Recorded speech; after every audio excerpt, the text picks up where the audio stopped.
Welcome to No Room for Phonies. It is episode 4 in the education series that we've been doing for a bit, I guess. A month. July, end of June we started, right? So this episode is what to do when your child doesn't want to go to school. I remember those days when I didn't want to go. Yeah. Well, and our kids were, Sebastian had some, well, I guess we shouldn't really. Too. Yeah. That you are, if you have a child going to school, you are going to run into this at some point. So the first thing is the cocktail, which we haven't tried yet because we are in the dog days of summer and a amazing heat wave. So we really haven't tried this one because it seems like a little bit of a cool weather one. We were going to do it the other night and it was so hot. So anyway, it's called a Frankie. It's ice cubes, half an ounce of Frangelico, half an ounce of Kahlua, an ounce of Irish cream, an ounce of actual cream, and some finely crushed hazelnuts. So this seems very like dessert-like. Cool weather by the fire kind of. So we'll hopefully get it in August. If not, I guess we'll be doing it in September. We could do a flip. We can flip, or we can just do 2 in September. I want to introduce another debut novel under the book recommendation by Angie Kim called Miracle Creek. It's a murder mystery that all starts with a little lie. As do so many. So, well, I don't know. I don't know if murders start with lies. Murder mysteries. Yeah, anyway, it's just a great book. So Miracle Creek by Angie Kim, and it is her debut novel. Awesome. The podcast recommendation, I want to recommend Revisionist History by Malcolm Gladwell.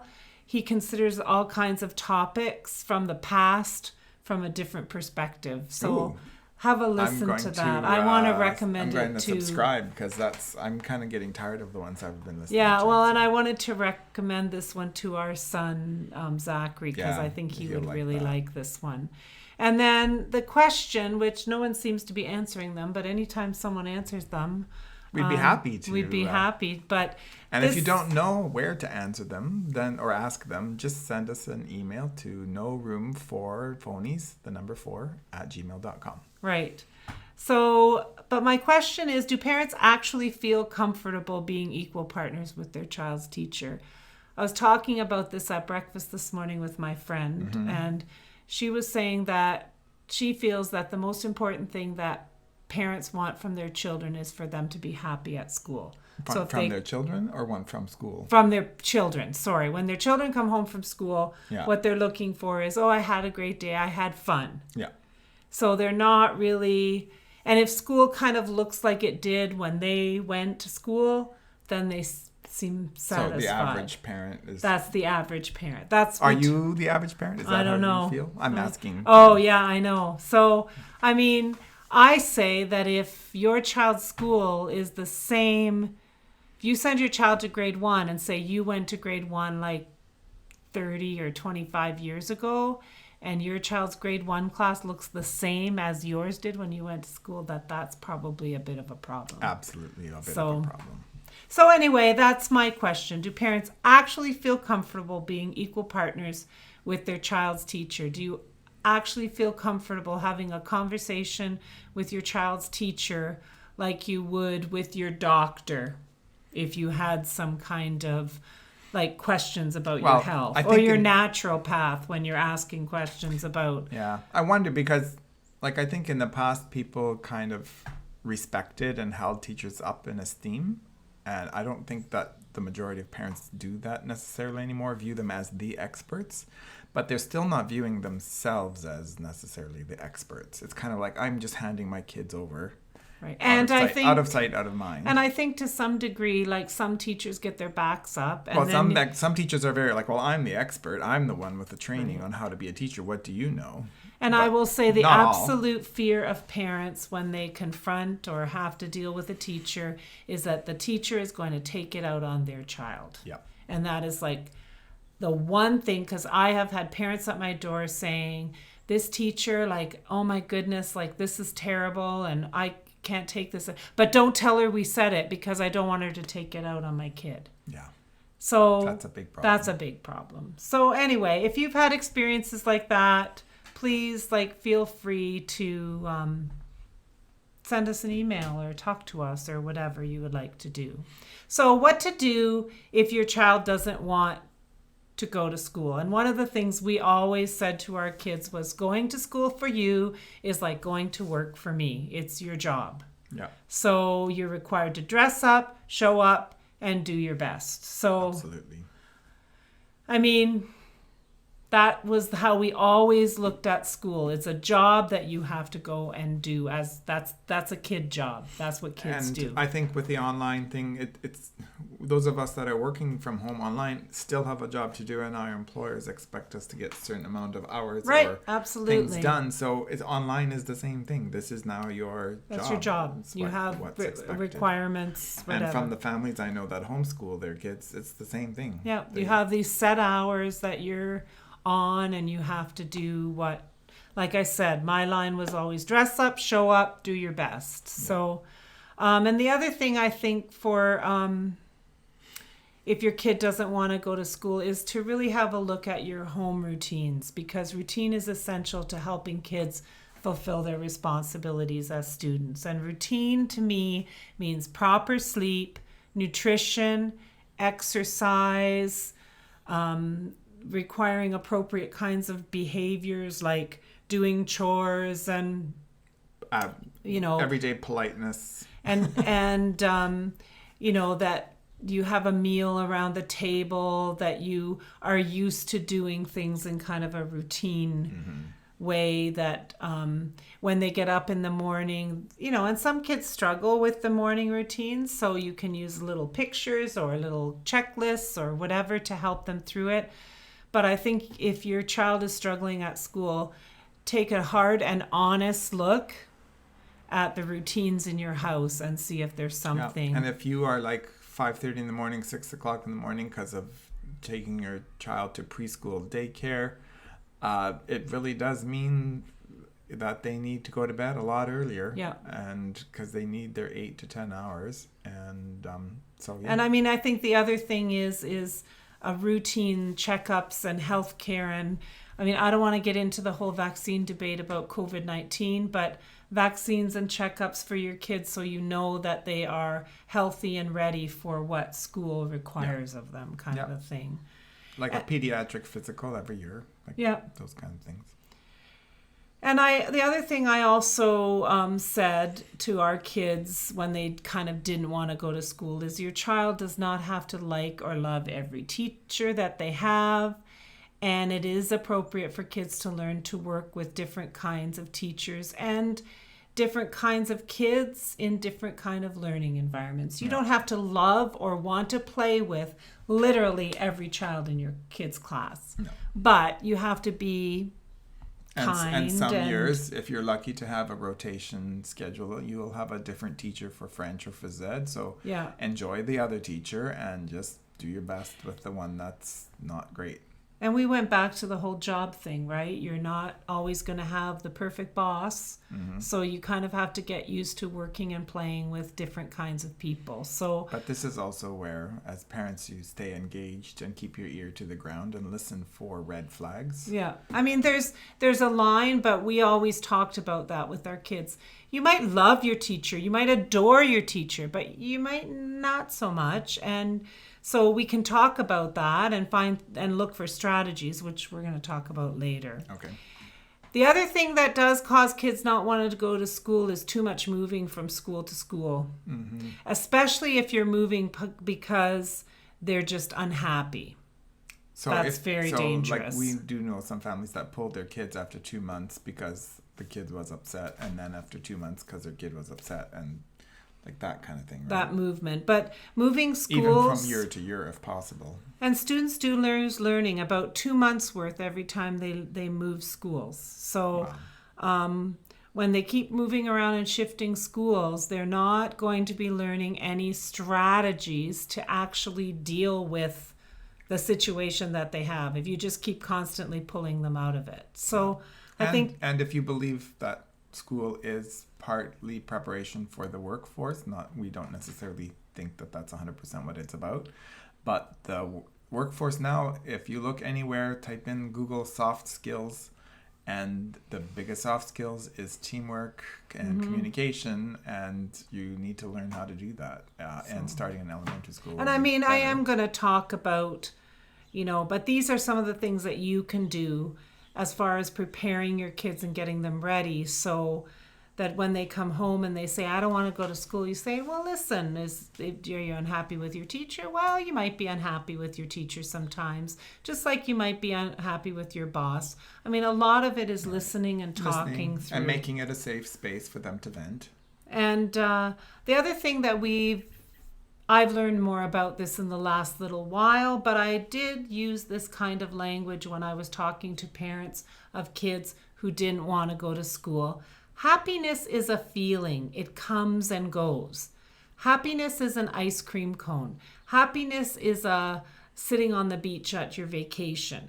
But finding joy and fulfillment is important, and it's only dependent on you. Like, it's not dependent on anyone but you. So that happiness feeling is fleeting.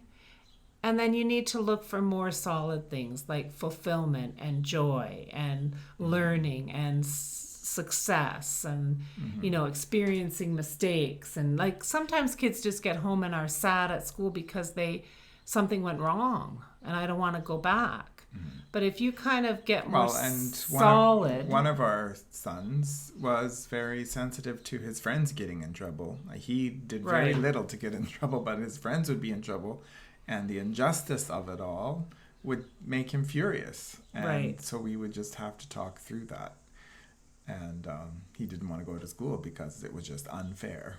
Yeah. So we just talked through that. And I mean, I'm not trying to be crass, but the sooner we all realize that life is not fair, I think it's better for all of us. And we're responsible for our own finding our path and finding joy and doing our best and kind of taking control of things. But even given that, there are some real reasons why kids don't want to go to school. And one is that they feel unsafe. Yeah.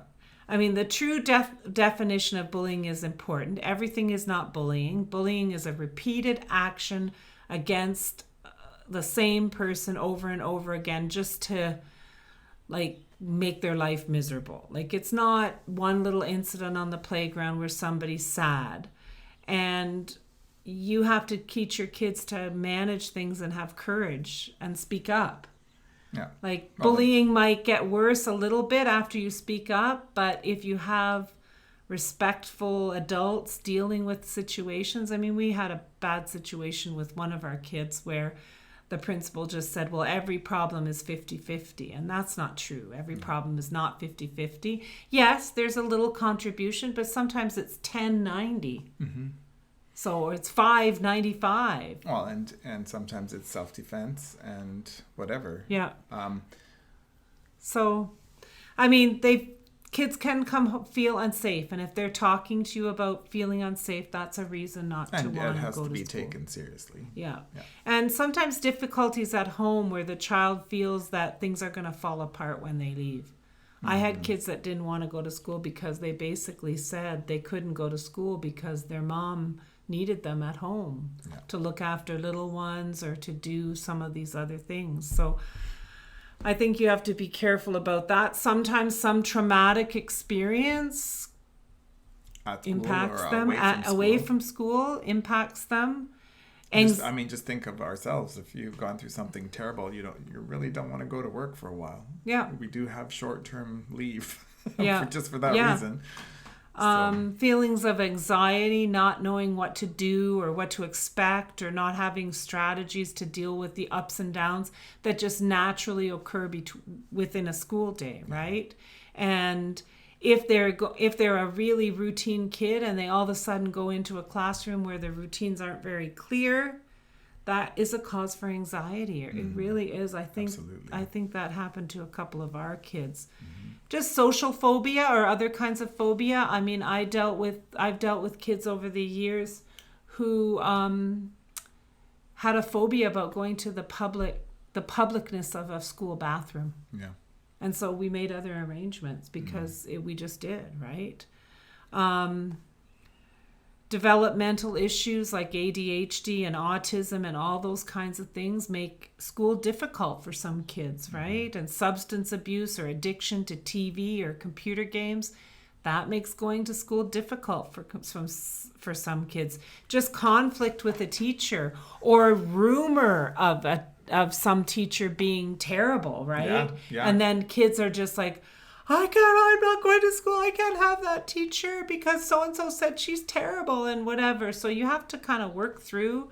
There is separation anxiety as well. Yeah. Like some kids just have separation anxiety and sometimes I never really thought of that because there were times in my elementary school years where my dad would be gone for 2 or 3 weeks at a time and then home for a weekend and then gone again. And I had a lot of and I didn't even equate that. Yeah. And so, you alluded to it. Like we have to take what to do about that. You have to take your kids seriously. You have to come across as a listener who really wants to understand what the problem is and ask questions and listen and hear them out. Be careful about letting them start to stay home because it starts a pattern that can be really, really hard to break. Mm-hmm. So, I've heard of people I'm just giving my kid a break day, or I'm just doing this, or I'm just doing that.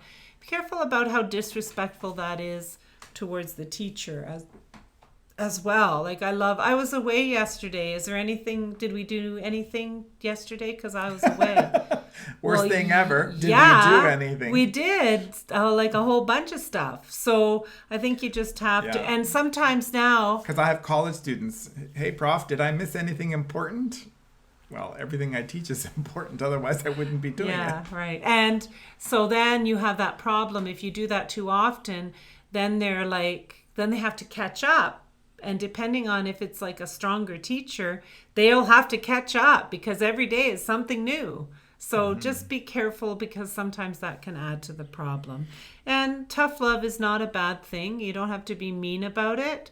But kids don't usually act out for no reason. No. And it is quite possible that your child is having a hard time at school, and it could be something recent or something that's been building for a long time. Like, you mean like a hard time academically?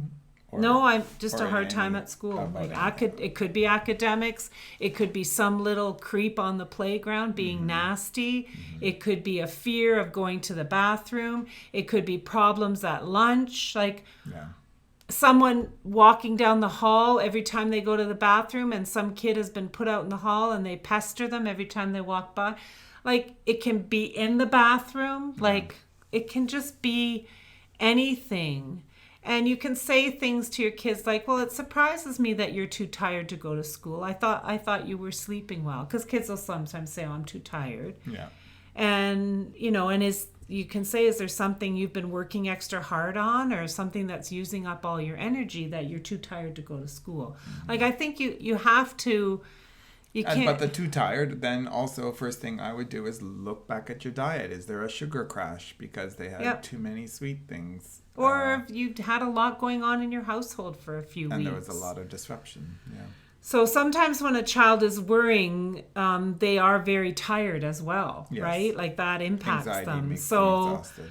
And so when they say, I hate, they come home and say, oh, I hate school. And you can say, well, I know that you don't often hate school. So is there something particular that's making you so unhappy that you don't want to go back? Like when this day. When they come in the door and they say, I hate school, I'm never going back. Yeah. And then if they talk about kids being mean, the kids are mean to me. Everybody's mean to me. I mean, as a principal, I heard that all the time. They're being mean to me. Okay, so what are they doing? Like, I need to know specifically what they're doing. Because we had our kids, Sebastian particularly, could be a little oversensitive to some things. And you do have to have some kind of thicker skin here and there everywhere. But you need to know what is happening. Can you tell me who they are? What grade are they in? So that you have to validate what the kid is saying and then help them. Would you like me to talk to your teacher? Or are you going to go, or should we go to the teacher together? Have you tried talking to the teacher? there's all kinds of ways to give kids strategies so that they feel empowered at school. But there's also the kid who very quickly acts antisocial and kind of makes it harder for themselves just because of their behaviors.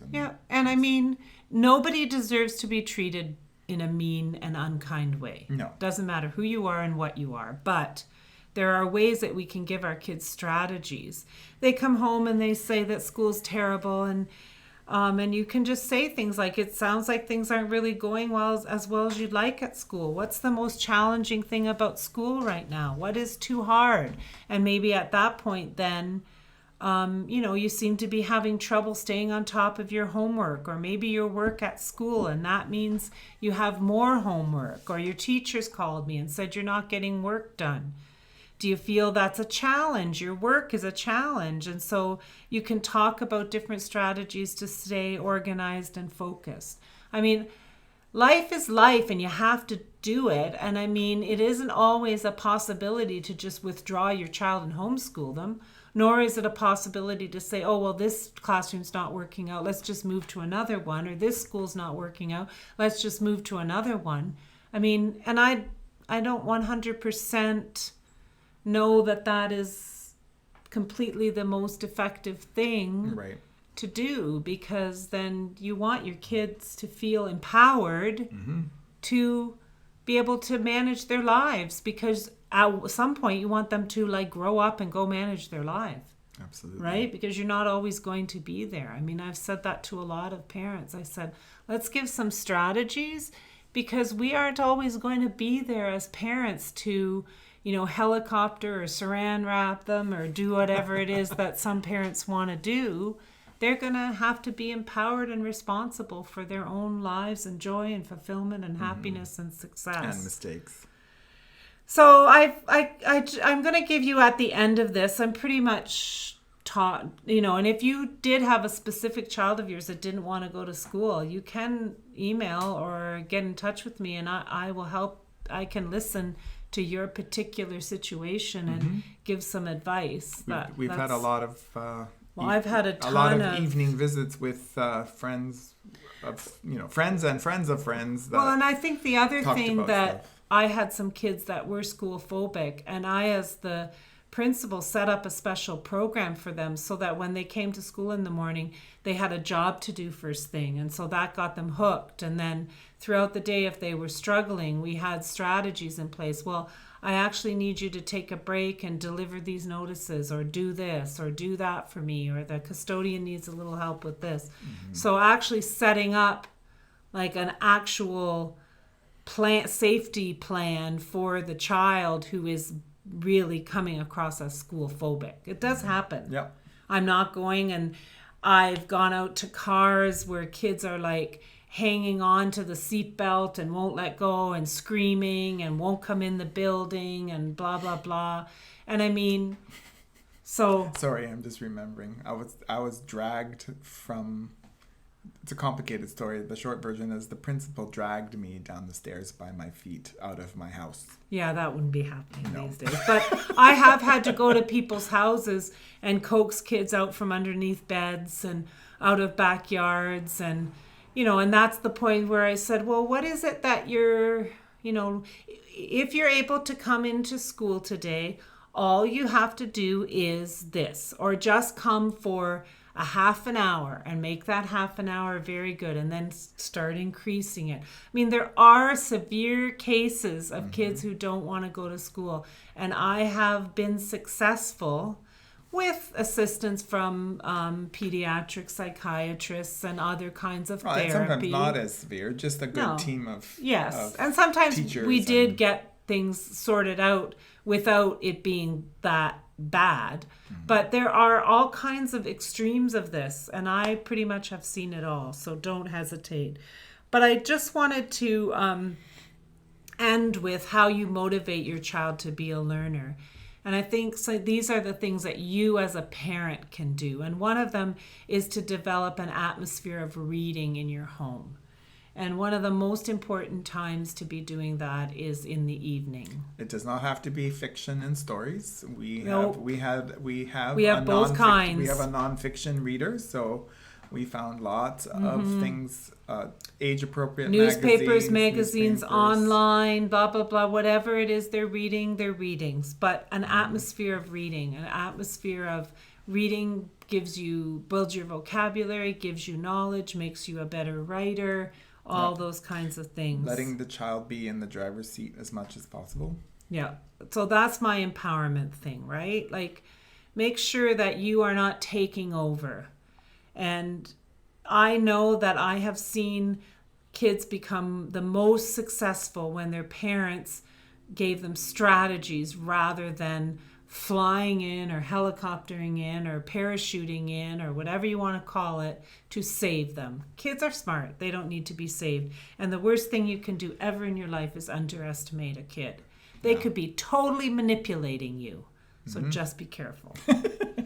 Encourage that open and sincere conversation with no judgment on what they're saying. Just listen and ask questions and try to get a full understanding of whether this is just some made up thing or they're just trying to push your buttons or whatever. Because it is very frustrating, right? Like when your kid comes home and says, I'm never going back to school. I have to go to work and your dad has to go to work and your whatever, your mom. You're going. Blah, blah. You got to go to school. That's a blah, blah, blah. Just take it calm, take a breath, listen, and work it through. And focus on your child's interests when they're learning. So if your child shows a special interest, that's why I really liked independent learning time, or what I call genius hour in school, because then you had that time every week or every so often where kids could pick their project and work on it that had to do with what interested them. And that's the beauty of the new program, the new kindergarten program in Ontario, is that's what it's focused on, what kids are interested in. But as they get older, like if they like math a lot, like, work together with them on how to find math in stories that they read. Like look for mathematical patterns and whatever. And if they like art, then look at science and say, well, how can we draw art into science? Like, and it doesn't mean that you have to pay for extra lessons or extra extra that. It can just be, for fun. And then introduce and encourage all kinds of different types of learning, because kids have different learning styles, and sometimes they're in one bend and you kind of think, oh, well, why don't you try this or why don't you try that? So expose your kids to, like, kids sometimes who don't think they want to do cooking, love cooking, or they love sewing, or they love something that is a little bit more gardening, or whatever. Hands-on, yeah. Like in different kinds of sports that you might not be. Like we have hockey and baseball and all those things around here. But there's platform like we started playing platform tennis. Yeah. And it's not that expensive. It doesn't have to be that expensive. And there's flexibility and like yoga type things like balance and headstands. And it's not really full-blown gymnastics, but there's a lot of... No. And I think you have to be enthusiastic about learning with them. And like we have a stand-up paddleboard available, so take your family and try it. And even if you're falling off, we're having a meeting with the mayor on Monday because we think it's way too expensive for families, but that's a whole other story. But be enthusiastic about learning different things and do a lot of learning kinds of things together. Do things together where you are discovering new things, hikes and... around here we have conservation Heartland Forest and Happy Rolf's and some of these places that are almost absolutely free, where you can go with your kids and explore. Make it fun, play games, board games, all those kinds of things. We played those. Focus on process rather than product or grades. We never really bought our kids, like I would hear kids say, well, I'm getting $10 for each A I get, A plus. I would recommend that that's not a good idea. Grades shouldn't be the currency. It should be more about enjoying learning should be the currency. And improvement or And maybe sometimes that teacher, you'll have a great year because all that teacher gives is A's. I've met a lot of those. And so that's because not they even, don't want to deal with they're parents. often not like a wonderfully true reflection. Sometimes they are. I'm not saying that, but you have to be careful about that as your kind of bar that you've set. And this one to me is huge in helping your kids stay organized so that everything comes out of the backpack so you can see it. But that you have a structure and a routine in place for that. Because kids are not going to, I think I've talked about this before. Well, there's certain personalities that take to it easily and others no. Well, and I would have teachers come to me and say, oh, these kids are so disorganized. And I walk in the classroom and I go, well, no wonder. Because the classroom is a complete disorganized mess. And there's no routines. And there's no routines in place. Like the tuna sandwiches in the desk for several months later. Yeah.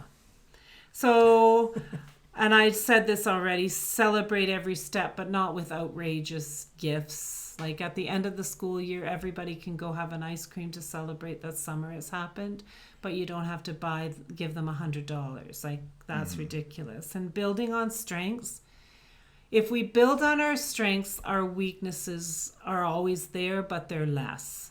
So if I'm good at something and I use that something to learn, and I'm not so good at something else. I might not be great at reading, but I'm good at listening. So I listen to stories and then I can write and do things better. I think you have to focus on people's strengths. When I was a special ed resource teacher and I had to talk to a family about a child having a learning disability, I was also always very careful to ensure that they understood what the child's strengths were, because those were the things we're going to use to combat the weakness, right? So, and then learn and grow together every day and everywhere. And I think that is your responsibility as a parent. And I think if I'm saying anything to you is you need to be in the driver's seat when it comes to your kids' education, because don't hand it over. And don't think that just because your kid comes home all happy every day that they're learning, or that you need to see evidence of their learning. And don't go in the classroom and say, oh, everybody's in rows and da-da-da, so that means it must be a great classroom. I think you might want to take some time to become a bit more well-informed about what classrooms should look like now. And on that note, I will say that on the 30th of August, I'm going to talk about kids using technology for good in the classroom and what that should look like today. How easy it is for kids to access technology and how important it is that these kinds of things are in place for kids in the classroom. Absolutely. And the kinds of ways that teachers can use it for good. So that's it for today. Great. Thank you for joining me. Yeah, I think it's a really important topic because I don't think there's a parent anywhere that hasn't had their kid come home with a bad day at school. Yeah. If you have, please let me know what your secret is. Anyway, thank you for joining us. I believe this is episode 46. What to do when your child does not want to go to school. Thank you for coming and talking about our experiences having kids. And thank you for listening to No Room for Phonies. And don't be afraid to contact us in any way to ask questions or let us know what you're thinking. And happy getting ready for fall 2021. Yeah, it's around the corner. Thanks for joining us on No Room for Phonies.